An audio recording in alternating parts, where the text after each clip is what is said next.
Iny eto amin'ny fampalalam-baovao afaka fotoana fono ny mpisolo vavany Antoko Timo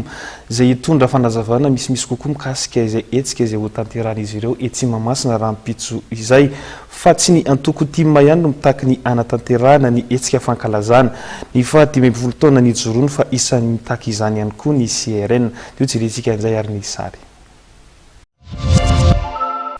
Mitaky ny hanomezan'ny fanjakana lalana ny hetsika fankalazana ny 15 taona ny Antoko Timo ny CRN toerana voafeh Mahamasina ary tsy atahorana ny isiany korontana hoy Tabera Randriamanantsoa ary everiny fa ny fandriampahalemana anatiny sy ivelan'ny Mahamasina no tokony amafisina. Fanjakanana zao amin'izao fotoana zao efa 5 francs zany no ediany ao izy miady amin'ny fiangonana ny église reny mamono mopera manolana masera reny mangalatra cloche reny fa fedina amin'ny kristianisme zany miady koa izy amin'ny musulman miady koa izy amin'ny musulman jerevinareo adiny musulman miaraka amin'ny ministèrany fampianarana reny de miady koa izy amin'ny etin-drazana jerevinareo de sakabary jerevinareo ny sozabe tany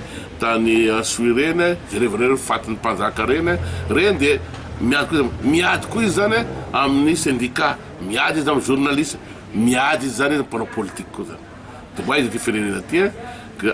mampalahelo samby FGKM dôly izy roa reny tompony andraikitra amin'ny FGKM de raha fijerevin'olo zany ve fitezana ao amin'ny FGKM